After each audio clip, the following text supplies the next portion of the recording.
Hey everyone, welcome back.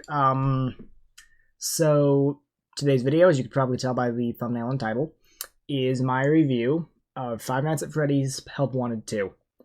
I recently finished playing this on my channel about a week ago, and very recently, in fact, literally just a few hours ago, I have been playing it a bit more to try and 100% it.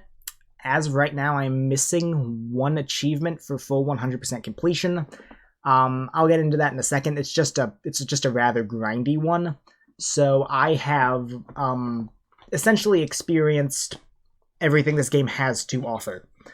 And because I enjoyed it a lot, I thought I'd review it. So this review is going to be broken up into a few sections. I'm going to leave timestamps. If you would like to, you don't really care about the negatives, you just want to hear the positives, or you don't really care about, this, you just want to hear that. So, I will leave timestamps down below, but just a brief overview of what we are going to be looking at. So to start, I'm going to give a bit of a brief overview of the game. This is a sequel, so I will talk a bit about the prequel because I do feel like that is important in judging this, as well as just me as a reviewer, what some of my biases could be, just how I tend to review things. After that, I will go into the negatives. Following the negatives, bugs will be included in the negatives, by the way. There's not many. I'm only talking about the ones that I personally have come across. I haven't done like a massive deep dive to cover all of them. Following that, there is going to be a brief section on a few specific mini games that I think need a bit more of a deep dive than many of the others do. Excuse me. After that, I'm going to be talking about some of the positives. There is going to be a smaller section on the possibility of future DLC. If we do get DLC, what might be in it. And then after that, just one final score. I'm going to do two final scores. I'm going to do one score in terms of, is it good as a sequel? Is it better than the first Help Wanted? Is it worse? How does it compare to the first? And then I'm going to give it a second score sort of just as a game. And I think that's everything I have to cover. So I'm going to start. Okay, so to start, I just want to do a bit of a brief overview on Help Wanted 2, Help Wanted 1, because this is the sequel, as well as how I sort of reviewed this game. So Help Wanted 2 is obviously the sequel to Help Wanted. Help Wanted 1 came out in 2019, and now, 2019. 4 years later, we finally got a sequel. Help Wanted 1 was an interesting game. It was, I think, the first triple A. I don't know if that's the right word. I don't know if Steel Wool is considered a triple A studio. It was the first adventure into a proper game studio, because I think prior to this, every other game had just been developed by Scott.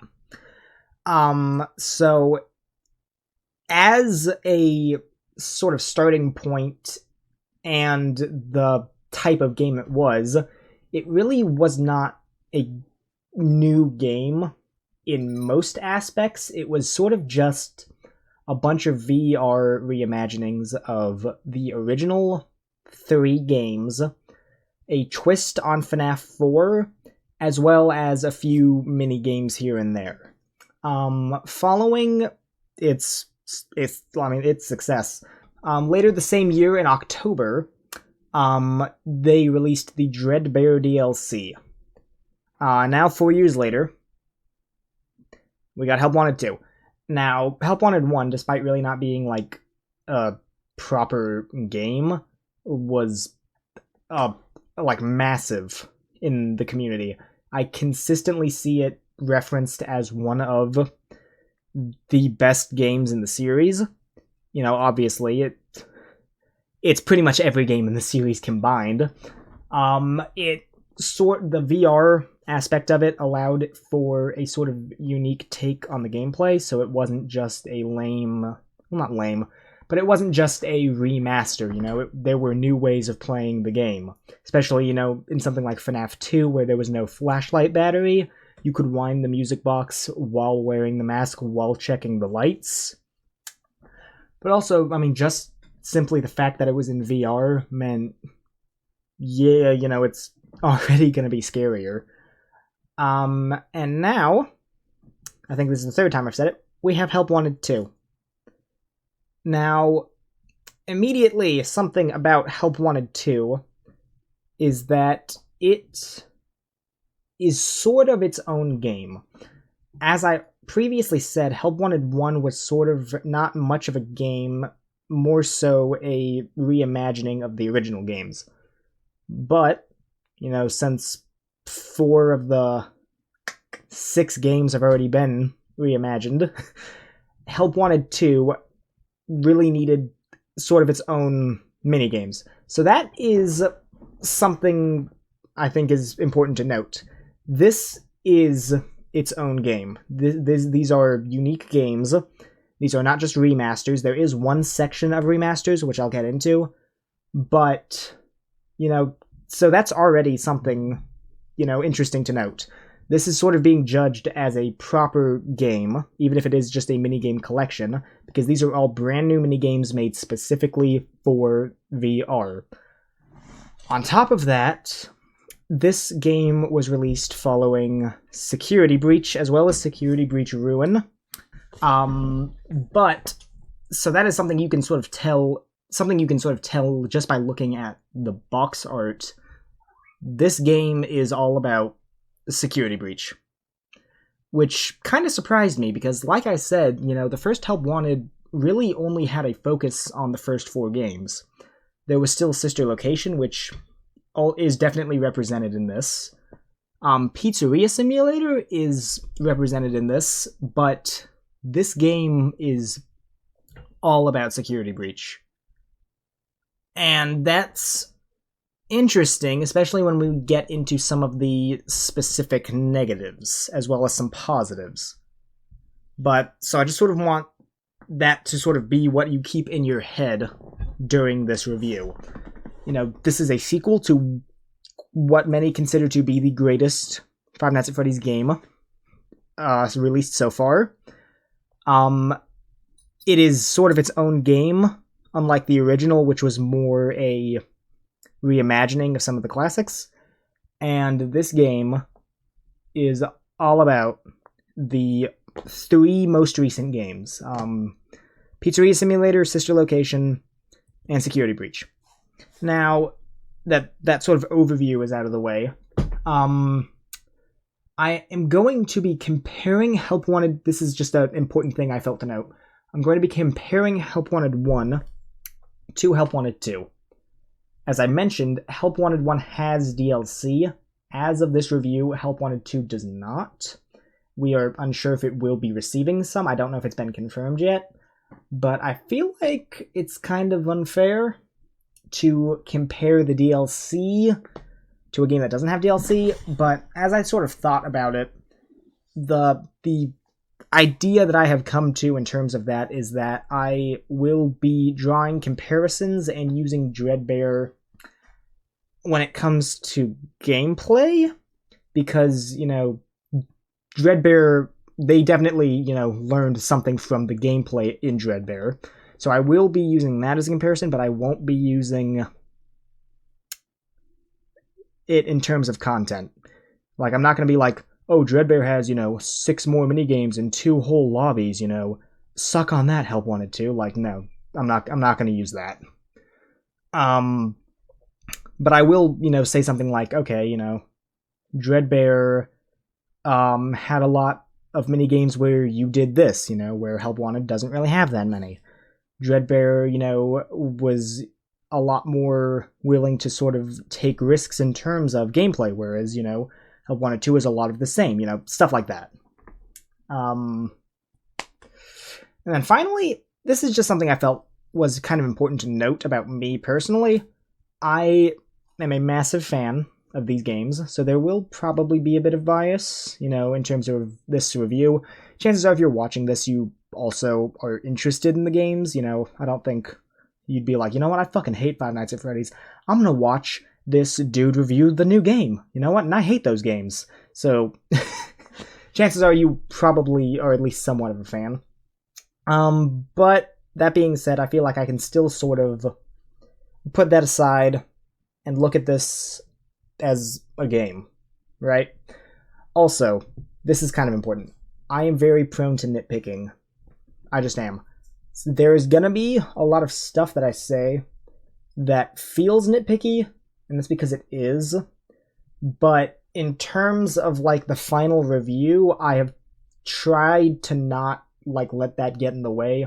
There's gonna be like a lot of negatives, just because like I said, I'm prone to nitpicking. They're gonna range from like, oh, yeah, this is something sort of kind of big that hurts the experience in my opinion. But then it's also gonna be like, if you fucking spin around 3 times, stand on your head, grab this mallet and, hold it at a 90-degree angle, you can see through part of this, wall. And that sucks, But it's not like that's gonna be like a whole 17 points deducted, I like mentioning these things. With that being said, I guess let's get into some of the negatives. Speak of the devil. Talked about nitpicking, and now we're gonna nitpick.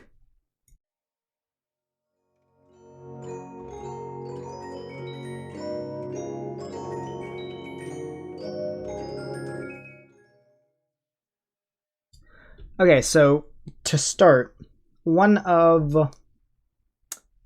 the biggest negatives, in my opinion, and it's gonna sound weird when I say it, but just trust me, like, hear me out. It's something that sort of stuck out to me as a very weird negative is just the lack of sort of diversity in this game. Character and gameplay. In terms of characters, there's really not much of a cast, right? Like, you have all of Security Breach, all of Pizzeria Simulator, all of Ultimate Custom Night, which I don't really think there was anyone new introduced in that, but you sort of know what I mean. All of Sister Location, all of I think there's one I'm missing. Ruin, you have so many characters to pull from, but this game really just likes to use 3 or 4. There are 40 mini games in this. I'll get into that when I sort of get into that section, but there is not much of a cast in this. The other issue, in my opinion, when it sort of comes to the diversity, is the diversity of gameplay. The best way that I could sort of phrase it in my head is that, yes, these minigames are unique, but so many of them sort of at their core feel similar, which is a shame because, you have the entire medium of VR to work with. There is a lot you could do with that, but this game, and the way I described it is, this game really just likes Simon Says. But instead of someone saying it, it's a screen. This game really likes Screen Says. You look at a screen and you copy it. Right? That is a big portion of the minigames. And, like I said, I'll get into that when I get into the lack of gameplay, but I feel like we'll start with the characters. So, to sort of dive deeper into the lack of character diversity and a proper cast in this, as I played this, and I mentioned this a few times in my playthrough is all on my channel. If you're at all interested in watching me experience the game for the first time, you can go there. But Staffbot and Plush Baby. This game goes cuckoo. It goes bonkers. It goes absolutely insane for Staffbot and Plush Baby. There are 40... There are 40 minigames, technically 39. I wouldn't really count Princess Quest as a sort of traditional minigame. So there are 39 minigames. Out of those 39, Staffbot has 7, and Plush Baby has 8. Nearly a whole, like, fourth of this game is dedicated to a whole, oh god, 7 plus 8, nearly like a whole third of this game is dedicated to the two of them, but each of them pretty much take up a fourth of the levels by themselves. Staffbot just has so many. He has the Salon, he has all 5 Fizzy Faz games. There was one more. I'll get into that in a second. I'll mention that one in a second, because that one's a very weird case. And then you have Plush Baby. Plush Baby has her own level in Sister Location. Plush Baby has almost all of the Phaser Blasts. Plush Baby has Bonnie Bowl. Plush Baby has... God, what was it? It's on the tip of my tongue. She's the main antagonist of Bonkabon. Like, and it's really weird because those two aren't even, like, main characters. Like, I can kind of see Staffbot because he can be put in, like, almost any situation. You know, that's, like, sort of his whole shtick. But Plush Baby is such a weirdly specific character to, like, throw everywhere. And if it's not Staffbot and Plush Baby, it is the daycare attendant. Moon has 5. He has the 2 levels. He has 4 levels dedicated to him, right? Excuse me. Although Plush Baby and Staffbot are like the main antagonists of their levels, sometimes they share them, and sometimes the level isn't entirely themed around them, right? Like, the Phaser Blasts aren't themed around Plush Baby, but she is the main antagonist of them. That is not the case for Moon. Moon's got 4 whole levels all about him, right? And then he even, like, makes sort of scattered appearances in some of the others. It's like so weird, especially when you consider that Glamrock Freddy, arguably one of the most important characters of this new franchise, of like this new era in the franchise, only has 1. He has 1 appearance in this entire game. And I can semi-understand that, because he himself is not an antagonist. So, you know, it really would be weird for him to, you know, you sort of have to create a situation where he would be sort of willing to harm you, right? But, I don't know, like, just he has 1 appearance. Staffbot has 7. And then, you know, Monty and Vanny have none. They do not appear in a single minigame. Monty appears as an unlockable statue, and Vanny appears in a secret ending. That is it. They do not even have, like, an Easter egg appearance in someone else's minigame. They just do not, like, exist, and that's so weird. Vanny was literally, like, the main antagonist of Security Breach. She's, like, the main antagonist, along with the Mimic of this new era. She had nothing. She had nothing. Same with the Mimic. He also had nothing, but I guess it's kind of understandable because he's like the overall main antagonist, you know. Like, I'm not gonna fault Help Wanted 1 for not having Glitch Trap in any minigames, but like, it's just so weird. Like they really love using these very specific characters. And like, that's fine, but you have like so many others, especially when you want like Pizzeria Simulator.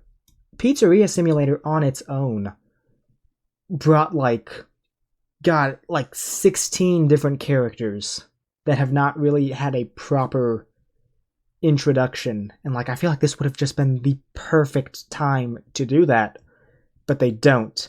Out of every single character in Pizzeria Simulator, and I'll throw up a bunch of them. You have all the rock stars, the mediocre maladies.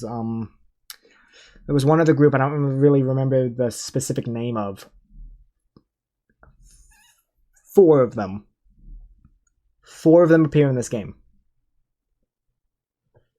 5 if you count the mini music men, but technically they were from Security Breach. So 4. What? And each of those 4 only appear once. And like, that's weird at first, but it gets even weirder when you open the game and the entire lobby that you were greeted with is entirely themed around Pizzeria Simulator. Like, for how much they sort of like reference Pizzeria Simulator, it's referenced in the daycare minigame. Like, you know, as I said, the entire lobby here and there, it's sort of like referenced. Like, they really don't use it at all. and it's so weird. And this is where I'm gonna bring in what I mentioned earlier about that staff bot level I was not gonna mention. There was a level in this game entirely themed after El Chip. It is named after him. It is literally his restaurant. And the main antagonist is a staff bot. El Chip doesn't even make an Easter egg surprise third quarter appearance. He does not exist. That is so weird. And like, I mean, I understand, why. Obviously it's going to be cheaper to like reuse models, but even then, like, the staff bot that they use is a unique staff bot. It's not even like they just took a model of the staff bot they already had and threw it on. They like modeled a whole new character for that. Why not just do El Chip? It's his restaurant. It's just such a weird specific like idea. But like, I mean, like I said, this entire cast you sort of have at your disposal. Every other minigame, it feels like you were just running into Moon, Plush Baby, Staff Bot.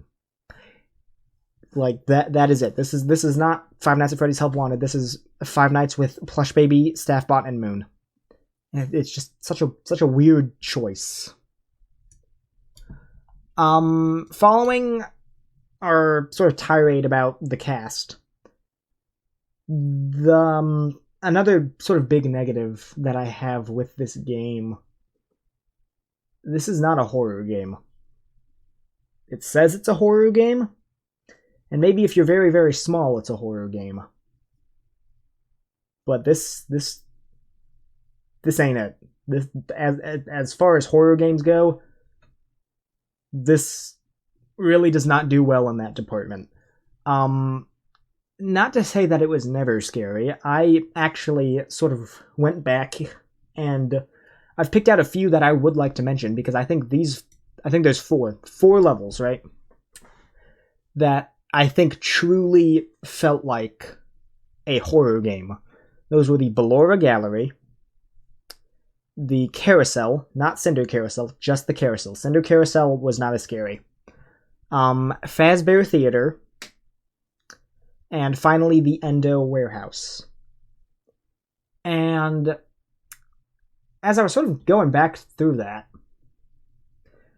I had a thought, right? Because all of those levels have a central theme in common. That is darkness. All of those levels be dark as hell. And that sort of got me thinking back to the first Help Wanted. And in that, the levels that, in my opinion, were the scariest were Mangle Vent Repair, Funtime Foxy, and Plush Baby. Also, all levels that utilize darkness. Not to say those were the only scary ones. I found myself, being scared at pretty much every minigame in the first Help Wanted, but I feel like that's sort of the issue with not so much this game, but like this new era. It's kind of hard to have a horror game when the entire theme of this new era is bright, and showy, right? Like levels that I think could have been, genuinely kind of scary, are kind of ruined by the fact that there's a billion neon lights blaring in your face. There's this like tacky, da da ba ba, not tacky. It's a bop, but you know what I mean, right?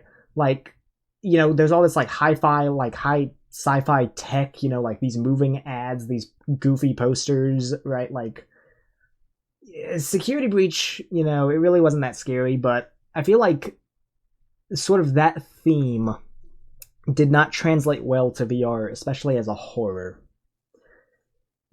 There really wasn't much horror in this. And I think there really was potential for it, and I don't think it's like these characters can't be scary. I think it's just that they're sort of like trying to present them a specific way. And that way sort of goes against that being scary, If that makes sense, right? Like, I think Roxy, you know, even if it's kind of goofy, you know, her personality and all that, I think, you know, if you were to use her right, she could be scary. The way to make her scary is not, you know, with a bunch of neon lights blasting my face, super bright lights, and a goofy minigame about applying makeup. You know, and like, I think, you know, having like a few of those is fine, you know. I don't think every single minigame has to be just like a pure horror experience. But like, as I said, there were 39 minigames. If out of those 39, even like 10 are scary, that is not enough, especially since this is a horror game, right? Like, this advertises itself as a horror game. It, like, 10 out of 39, I don't think that's enough. Alright, lack of gameplay diversity is our next topic. As I sort of briefly touched on earlier, the best way for me to describe it is screen says. So many minigames in this are just, you're plopped down, you're shown a screen, and you have to copy what you see on that screen. Whether it be the maintenance tasks you see on it in cold storage for Glamrock Freddy, the makeup for the staff bots in Roxy, the paintings and the paper pals in the daycare, the food orders that you see in Food Prep, the drinks you see in Fizzy Faz, the cards in Endo Warehouse, and believe me, that's not even all of them. There are more. So much of this game is just, you know, sort of screen says do this, and then I do that. And it's just kind of disappointing, right? Like, you know, even in the first Help Wanted, and this is where I'm sort of going to use Dreadbear a lot, Cornfield. That was impressive. Like a full sort of mini free roam minigame. Hallway crawl, you know, where you not only rely on audio, but you also sort of, it's kind of visual cue in a way, but I feel like it's a unique twist on the visual cue. Plush Baby, in sort of an audio minigame. But just like, even Fizzy Faz, which is this game's attempt at like the sort of traditional, you know, having a traditional 5-night game mode, even that, the whole theming of it is follow the instructions on the screen. It's just, I don't know, I feel like there was just more potential, especially with VR, you know? I feel like more could have been done maybe with, you know, with motion controls, you know? And that would have been a fun way to sort of utilize the new theming, you know, of this sort of like 80s rock era, you know? You could have Mazer Size, you know, come back, maybe do sort of like a Just Dance-esque minigame where you have to match poses. You know, you could do something maybe, you know, like a whole, you know, instead of just Fazer Blast being like this, you know, dinky carnival stand, maybe it could be like this entire 3D, you know, like laser tag arena. Maybe Mazer Size could have come back as a proper maze, like the Cornfield. But it just feels like so many of these games are just stand still. Screen says blank, you do blank. You know, and then you do that 3 times, right? Even something like DJ Music Time, which I thought was going to be a purely audio-based game, really isn't. It's all about the visuals. It's all about looking at the screen and matching the screen. But that was just sort of, I have kind of like a not really a statistic, but so assuming there are 39 minigames, not assuming, there are, we've counted. Assuming you're not counting Princess Quest, which I'm not. 22 of those, right, are not your sort of stereotypical Simon Says, you know? 22 of those are kind of unique, right? Which sounds like a lot, but out of those 22, 8 are remakes, right? So, I mean, I guess you could count those, and, you know, I wouldn't count it against you if you do, but it's kind of disappointing because 8 of those are games we've already played, you know, which means that almost all of the unique ones, the brand new ones, are this formula. Right? And then 5 of those 22, which are the Fizzy Fazes, are debatable, right? it's kind of a unique twist on the formula, but at the end of the day, it's still the same, repeat what the screen says formula, right? So I would have liked to see just, some more unique ideas in terms of the gameplay, Maybe not everything has to be a screen, maybe, like I said, some motion controls, some more sort of 360, utilizing the fact that we're in a virtual environment, maybe some kind of, I don't know, I'm just sort of spitballing here. I don't know, scavenger hunt, right? You put me in a room and I have to like pick stuff up and like look around at weird angles to find clues, I just feel like there was more that could have been done than just what we got. Bugs. No one likes bugs. Thankfully, unlike, this is no launch day security breach. These bugs are pretty harmless, very minor, but these are just some of the ones that I personally have come across. It is possible to be killed after you have finished minigames. I had this happen to me in Bonnie Bowl, where I don't know if it really counts. I don't think like the sort of finale jingle that plays during Bonnie Bowl and some of the other ones I'll mention should be able to kill you, right? Like that's just a useless filler. Why should I be punished because you want to play a jingle? It's possible to die during Roxy Salon after you finish. If you don't like pay enough attention to her, I guess. I'm not sure what really triggered that. And first aid, the first aid minigames. It is possible to be killed during them. One thing I really found weird was after you give Helpy his candy, if you eat candy, even though he's already had his, he will start screaming again, and you cannot put the mask on him. So that was 5 minutes of my life wasted. So another bug I found is in the Funtime Gang section, the custom night in sister location. It is possible for Funtime Chica to just sort of ignore what side your cupcake is on, and this is actually present in my playthrough of it on my channel. I had the cupcake on the right, but I guess the game didn't register it as being far enough to the right, because she continued to come down the left. And even after like I made a bunch of small adjustments to it, it really never worked. Thankfully, the night finished before she got to her door, but, I feel like that should, that's something that maybe should be looked at. It's possible for Moon to kill you really early in the Cinder Carousel. Like, there have been times where I have sort of been flashing the light on him while he's only on, like, out of the 4 possible movements, I think, total, he's only been on, like, 2, and yet he's somehow managed to get right to me and kill me. This is another one. And this is a big one. This is probably the biggest bug, in my opinion, that I came across. I'm not even sure if it's really a bug, but screens, like, the screens that, as I've mentioned, are very important in this game, they do not like brightness.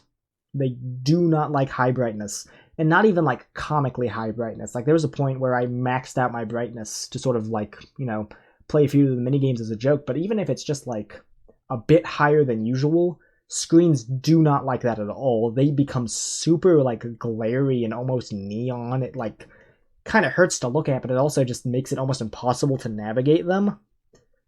And, for me, it wasn't really much of an issue, but, I can definitely sort of envision someone who maybe can't see well having to turn up the brightness and being met with the fucking glariest screen of all time. It's like, it is very noticeable for me. Like, even if I just turn it up a bit, it makes it very hard to navigate. Bonkabon has difficulties a lot of the time correctly registering hits on Plush Baby. I'm not sure why that is, but, like, you'll get, like, 3 good whacks in, and it'll just only count as 1. And if you do, like, this, if you don't sort of do, like, individual whacks, and you sort of do, like, that, just hold it above them and, like, jitter it, like, sometimes that doesn't work either. It's technically not what you're supposed to do, but, that can be useful for getting, like, whack, whack, whack. That sometimes won't register either.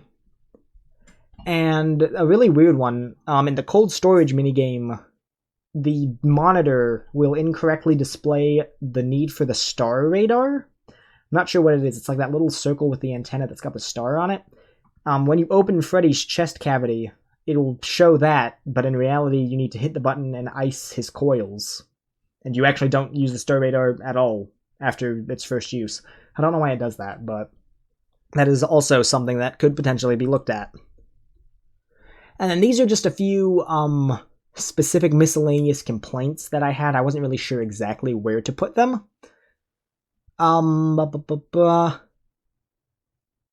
Yeah, so I think I touched on this earlier, but I was kind of disappointed with just how necessary visuals were in DJ Music Time.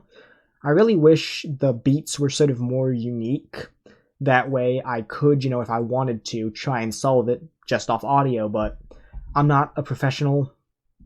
I feel like most people who play this game aren't going to be audio professionals.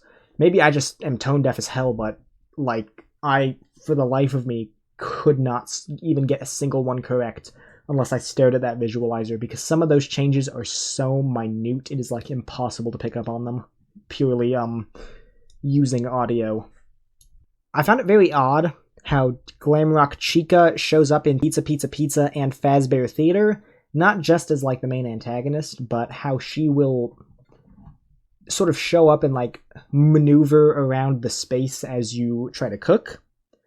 It definitely caught me off guard, and I definitely think it was a good, choice. It was scary, but it doesn't really do anything, right? And I feel like the only reason I mention that is because if you look at her, she goes away. So what that sort of made me think was, I can't let her get too close, right? If she gets too close, she's going to kill me. I have to try and keep track of her while keeping track of these orders. Oh, this is stressful. No, you can just ignore her. I literally played an entire round of Pizza Pizza Pizza where I sat there eating fries for one of the achievements. She was right on me. I did not look at her. She did nothing.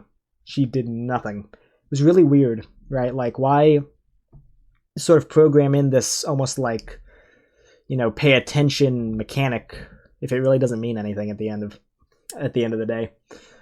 I found it a very odd choice that Sister Location completely lacked any of the repair minigames. Not only were the backstage repairs sort of like a staple of the last game, we only got one in this. We really only got one traditional repair game with Glamrock Freddy. And that one was sort of like a revamp of the Freddy Fazbear one from the first game. So I just thought, that was kind of a weird choice. They were kind of big moments in, Sister Location, Funtime Freddy. I guess maybe that was the fear, Funtime Freddy, it'll play too similar to Chica's, with, the Find the Cupcake, maybe Babies was just it's not that interesting, it's just a bunch of buttons and then a code. But I don't know, I feel like, it didn't have to be exactly one-to-one. I just found it an odd choice. And that, I believe, is the finale of Negatives. Next, I will be going into a very short segment on just some hyper-specific things in some hyper-specific minigames.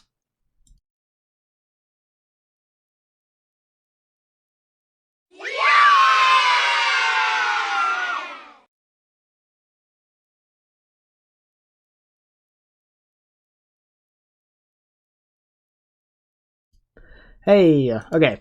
I don't know why I said hey, this is the middle of the video. This is going to be a pretty short section. When I started, this note document, I have a notepad document, for sort of bullet points. I thought this was going to be almost every minigame that I was going to be covering, but I felt like I covered those sort of adequately in previous sections and future sections. So there's only really 3 minigames that I would like to sort of talk about. Technically, I think it's... Technically it's 6, but most of them are the hard mode and easy modes of a specific minigame. The first one is Arts and Crafts, both the Daycare and the Loft. So some issues that both have, as mentioned earlier, high brightness. High brightness kills these minigames. It completely ruins the colors on screen. Orange and red will look damn near identical. If you have, if your system can't really run this and you have to turn your graphics down to low, God help you, because the paper pals will be indecipherable. It is so hard to, especially if you have to have the two together, right? Like, it becomes so just frustratingly difficult to sort of use these screens, especially because they're mandatory for this game, if you have these issues. In the loft specifically, Moon can become kind of weird. I've had issues with him ignoring my flashlight. You'll have, like, I have to hold it at very hyper-specific angles, and even if you do, you know, he'll, like, just kind of eat that shit, you know, suck his fingers and then move forward anyways. And he's also got, in my experience, an issue with becoming, like, semi-stuck in locations where he'll pick a location and then he'll just kind of like stay there, right? Like, he won't move forward, he won't move back, and when he does it, like, the reason I think it's a bug is because he replays the same animation, like, boom, boom, boom, boom, boom, like, immediately after he finishes it, he immediately does it again. So, like, his head will just be spinning like a goddamn, like, wind turbine, and he'll just be, like, standing there staring at you. And then one final sort of nitpick. In both the daycare and the loft, the brush can be very annoying. I don't know if this was intentional, like if this was like an extra difficulty mechanic, or if they just like didn't think about this.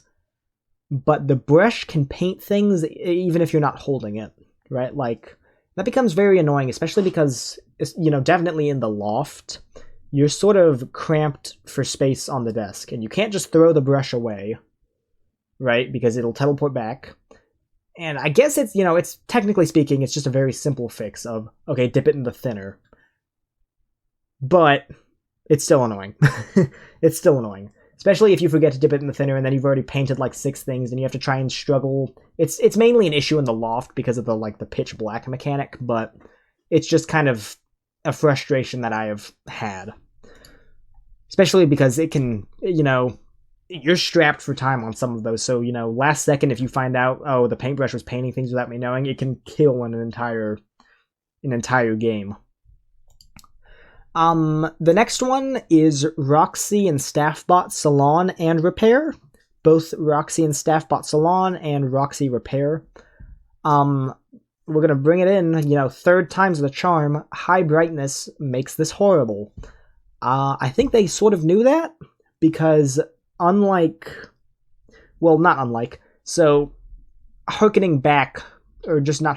back a bit to arts and crafts, to compensate for the fact that, you know, color isn't the best, you know, color blindness, etc., they have numbers. And so while that can make it easier for the painting, it doesn't help at all with Paper Pals. That is not present in the makeup minigames. They have shapes, or like patterns, right? So, you know, for example, you have like 3 shapes, right? And they're like in the shapes of characters, right? And you have like, I think 7, I'm just gonna say 7 total, it doesn't matter. So like you'll have 3 Freddys, right? One Freddy is red, the other Freddy is blue, and then the 3rd Freddy is teal, right? So, you know, in case you can't really tell blue and teal apart, what they'll do is they'll give them little patterns, right? So teal will just be teal, and also it'll have like a bunch of circles in it, whereas blue will be blue, but it'll have like a zigzag pattern in it, right? That's cool, but high brightness makes both the colors and the patterns impossible to read. So even though they put the patterns in as like backup, if your brightness is high enough, that does not mean shit. And then this is another one that sort of is all-encompassing. A lot of accessories could be vastly improved image-wise, right? Like, there's more often than not, I'll look at the board, and it'll, like, especially in Roxy Repair with the eyes, like, I'll look at the board, and it'll show me, like, this... There was one in particular I ran into. It was like a gray sort of iris. No, it was like a sort of like a pale iris with gray eyelids. And I scrolled around all of those mannequin heads for like 15 minutes. And then I eventually was just like, fuck it. I grabbed this like pitch black eye, threw it on, and it turns out that was the correct one. And then after that, I'm given like this weird like blob of white.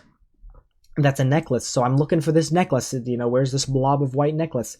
It's not a blob of white necklace. It's actually a bunch of very thin glow sticks that are very thickly outlined with white, and you cannot tell that there's a glow stick in there at all.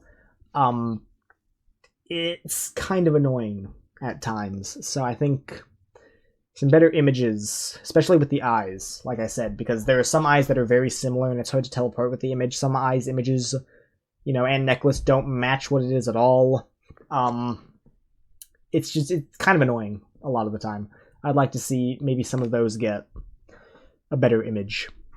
And then finale, in my opinion, my least favorite minigame in the entire game, Bonnie Bowl.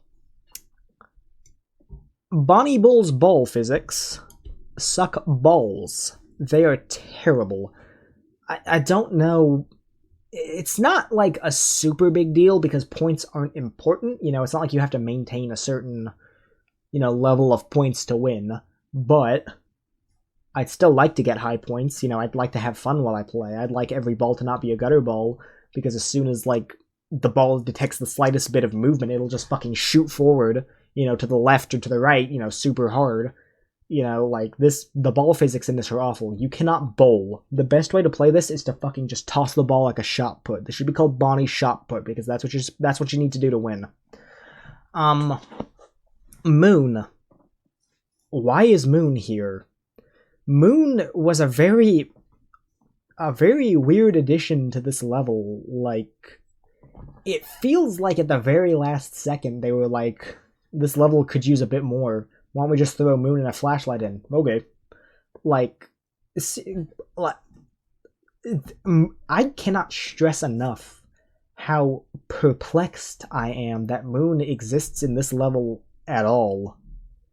So, basically the way this works is, at the start of certain rounds, you'll get an obstacle, right? That'll make the round harder, and most of these are bowling related. You'll get a plush baby that you have to hit with a bowling ball before she reaches you. You'll get gators that pop up and eat your balls if they hit them. The giant massive head at the bottom, at the end of the lane will come towards you, and you have to get a ball under its mouth before it reaches you.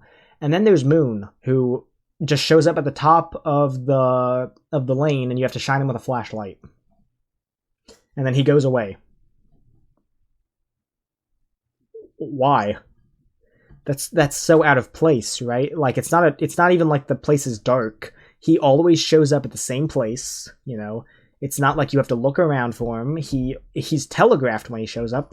Everything stops to let you know, hey, Moon is here, right? So he shows up, you shine the flashlight at him for 5 seconds, and then he disappears.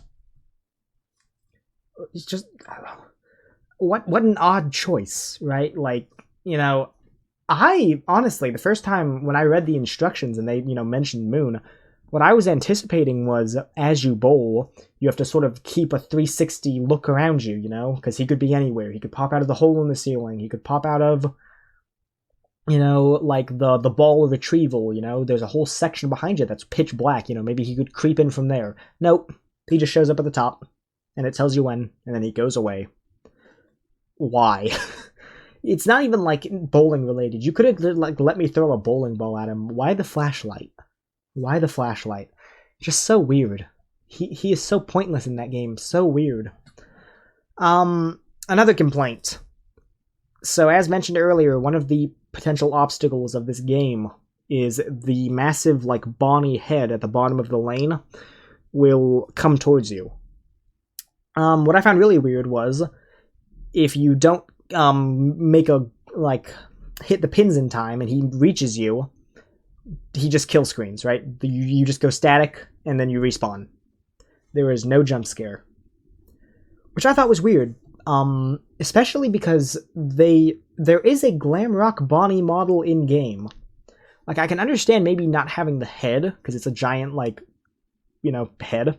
That'd be weird. But I don't know. I feel like it would have made sense for, maybe if the head gets you, then you get Glam Rock Bonnie jump scare. But no, you just static. I thought that was weird. And then finally, with Bonnie Bowl, as I just mentioned, Glam Rock Bonnie, despite having a model in this game, is absent. So disappointing. Such wasted potential. Such wasted potential. But like, I don't know. Maybe this is just like a bit too, I don't know what the word would be, like fan fiction-y. Like maybe this is just like me picking my own mini game, sort of like if I made a mini game I'd have. But you know, as I mentioned, that whole sort of pitch black area behind you, I think it'd be really cool if that was Bonnie's stage from Security Breach, you know? Sort of similar to Foxy's stage from the first game, just this really small stage that he's in. And maybe that could even sort of serve as a way to encourage you to play well. You know, as I said, the ball physics suck ass, so you'd have to like solve the ball physics. But maybe, you know, because right now the best way to play it is to just throw the ball and literally, I don't care if I get a hit and I don't care if it goes in the gutter, because points don't matter. But I could definitely imagine, you know, something crazy unique with maybe if you don't reach certain points, you know, by the end of the game, he jumps out of the curtains and gets you. Or maybe, like, you have to meet a certain, you know, number of points each round. And, you know, the more you miss, he'll, like, slowly come out of the curtain at you. And if you fail 3 times, he kills you. Or maybe if you get too many gutter balls, and, you know, you could still keep that sort of slowly, you know, creeps out. And then, like, you know, when you're 1 away, you turn around, he's literally breathing down your back. Like, I don't know, I feel like that, you know, that was a cool idea, but you could even just have him, you know, just show up in the level. It just feels weird. And, like, I feel like the answer most people give when I see that, like, sort of complaint is, well, he's destroyed, so, you know, he can't be there. So is Scrap Baby. She fucking burned alive. Guess what? She made an appearance. So did Lefty. In fact, Scrap Baby made an appearance in the real world, which I don't know if this is, I don't know the lore, but I was under the impression that everything in the real world is like something that actually happened, you know, which is why all of the glam rocks are shattered. So, how did Scrap Baby just fucking poof out of thin air, right? Like, I'm sure Bonnie could have, you know, been brought back for one mini game.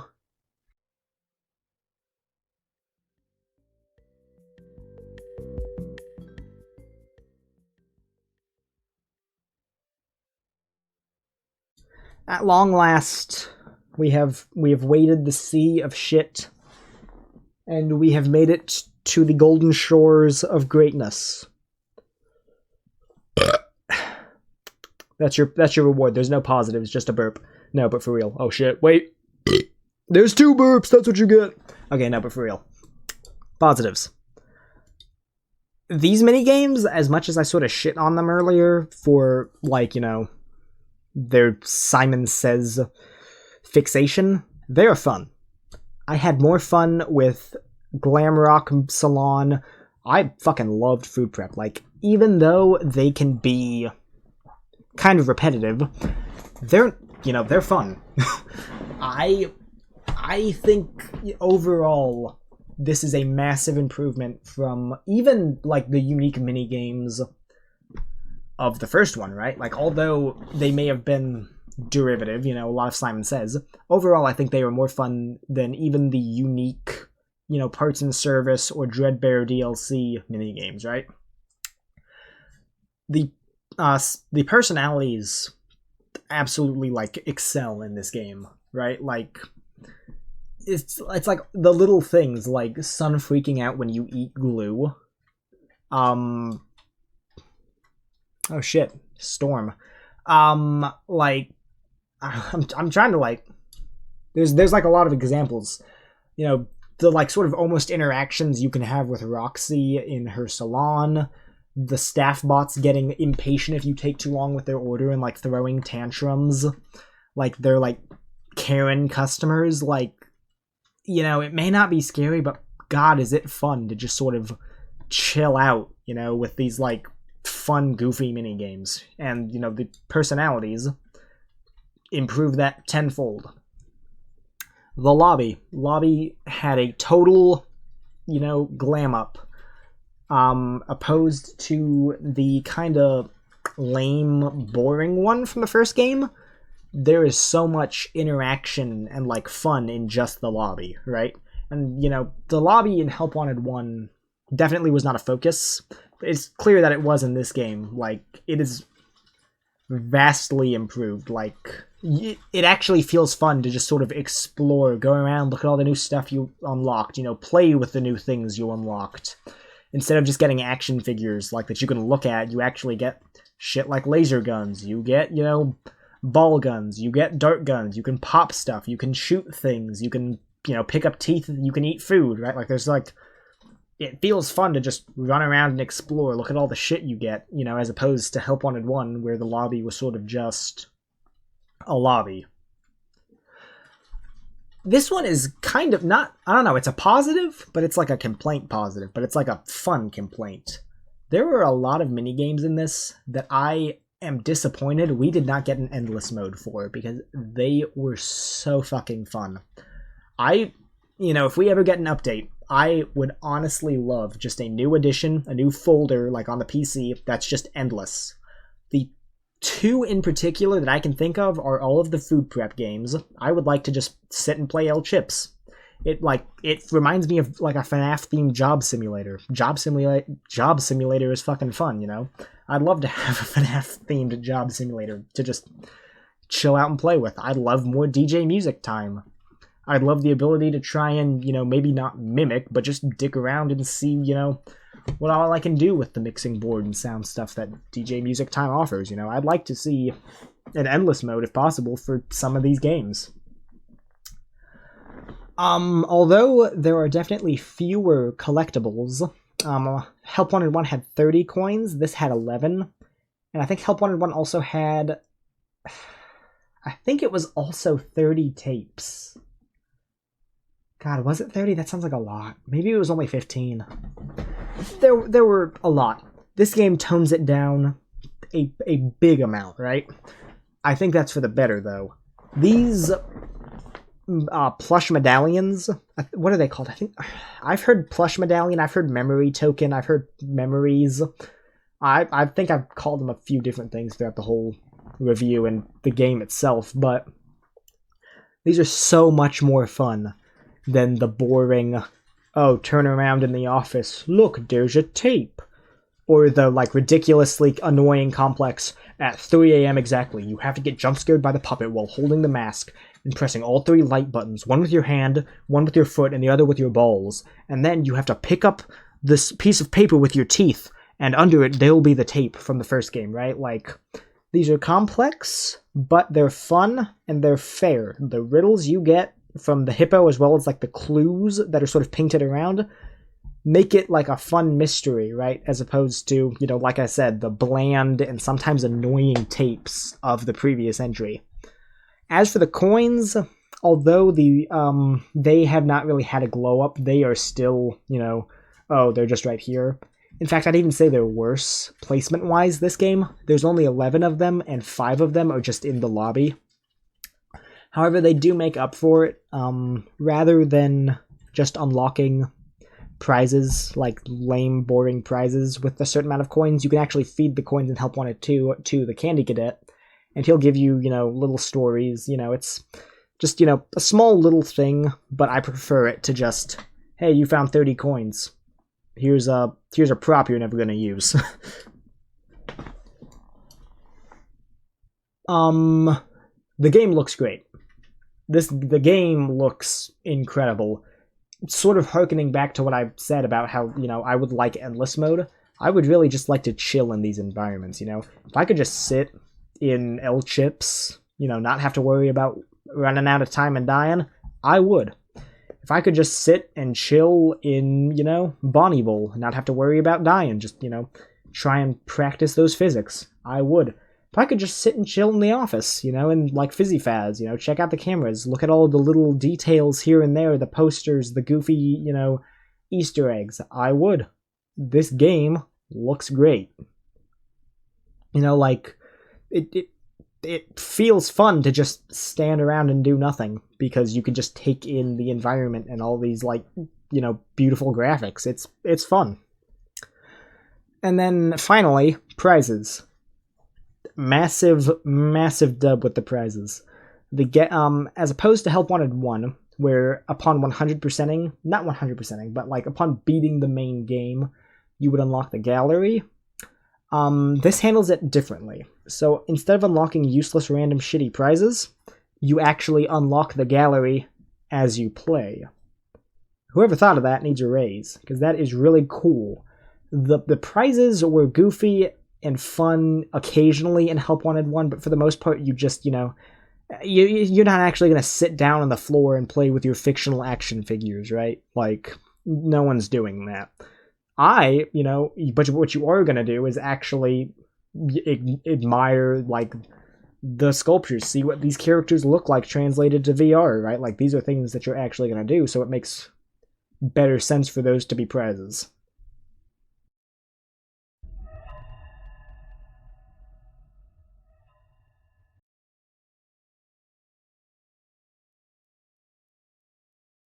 We are at the semi-finale.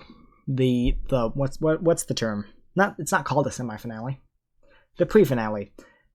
Just a little section I wanted to do to sort of theorize and talk about the possibility for future DLC for Help Wanted 2. I'm not gonna focus on wants, although there might be a bit here and there. I'm trying to do a prediction based off of what we have gotten from previous DLCs as well as the current state of the game. Now, although DLC has not been confirmed, I think it is most likely. I think every FNAF game since 4 has had DLC in some capacity, except I think Pizzeria Simulator. 4 had the Halloween update. Such a Location had Custom Night. Help Wanted 1 had Dreadbear. Security Breach had Ruin. I would not be surprised if we got one. Assuming the Helpy on vacation after completing the game is a clue like the TV was in Help Wanted 1, I have seen guesses that this could be a potential summer DLC, maybe not like a summer theme, but it might be dropping or being announced in summer. That is pure speculation, though, just based off of how they teased it last game. I am predicting that Monty and Vanny will make proper mini-game appearances. I think it was really weird for them to be left out. I think enough people have sort of raised awareness to that for them to maybe reconsider having them and putting them in. The fact that Bonnie has a model in the game makes me hopeful that maybe we could get something with Glamrock Bonnie in the DLC. Not sure what specifically, but I'm hoping for it. I could see some minigames revolving around Ruin, and more to Ruin than just the shattered versions. Maybe one that utilizes the AR mask, maybe one sort of like Observation Duty, where you sort of have to find those camera anomalies. I could see the Entity and maybe even the Mimic making appearances in these levels. Harkening back to Security Breach, I think I said this earlier, I could see Mazer Size being involved in some way, whether that is like a corn maze like Free Roam, or as I said earlier, some kind of a movement dance-related game. I am predicting that we will see less, although I have predicted a lot of Security Breach stuff, I think we will see a less of a focus on them. And I think if we do get a DLC, it will be more focused on some of the underutilized Pizzeria Simulator animatronics, El Chip, maybe the original Music Man, the Rockstar animatronics, etc. Assuming we do get Monty, which if we do get a DLC, I think that's almost a guarantee. I can see maybe Gator Gulf, or possibly some kind of 3D VR recreation of his boss fight, where we're sitting in like some cannonball chair, we have to aim and hit targets, hit him, etc. And finally, I could see the idea for maybe more parts and service, especially since it was like the sort of, like I said, a staple of the last Help Wanted. I could see maybe a repair the shattered Glamrocks. That would give Glamrock Freddy some more game time appearances, because he really didn't have much. Same for Monty. Roxy already sort of had one, so maybe we could get something with the Blob, although maybe it wouldn't be a parts and service. But I believe the Blob was cut from Fizzy Faz, so I could definitely see him making an appearance in some capacity as well.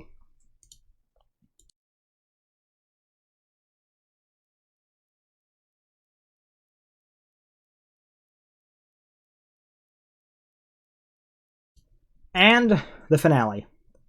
The final score. So, as I said, 2 final scores. First, I am going to be comparing it to Help Wanted 1. Is Help Wanted 2 better than Help Wanted 1?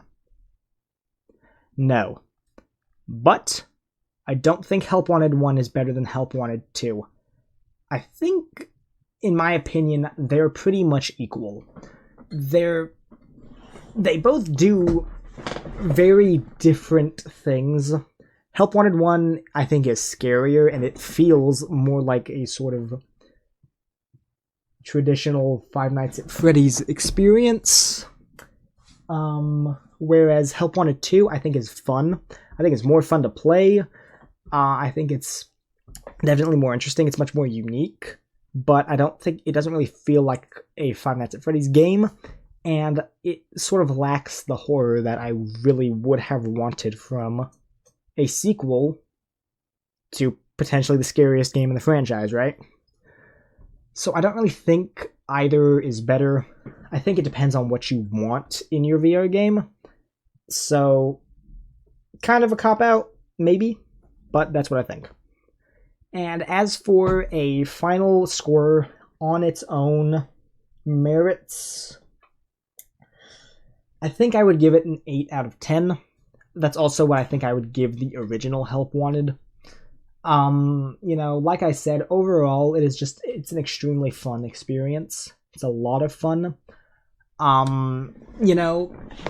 are some negatives, like I said. I don't think it ever feels like bad to play, but it leaves me wanting more, right? I don't dislike playing it. But as I play it, it feels like I'm just always thinking there's so much missed potential with this. We could have had this, we could have done this, we could have had this, right? Not that it's distracting to a detrimental degree, but that I think is my main complaint. If I had to sum it up, I think it's extremely fun, and I think it's a really good game. But I would if I had to give a tagline to this review, I would say missed potential, right? I feel like there's just so much more that could have been done, a better focus on a larger cast, more diverse gameplay, more interesting gameplay, better sort of takes at horror, maybe some less, goofy, funny mini games, but it's not a bad experience overall. And yeah, I think that's the end of it. Let me know what you think. Do you love this game? Do you hate this game? Do you wish they never made it? Do you want DLC? Do you not want DLC? Did you like this review? Do you maybe want to see more reviews in the future? I had fun doing it, Hurt the fuck out of my throat, Jesus Christ. But it was fun, And you know what? That's the end of it. See you next time. Bye.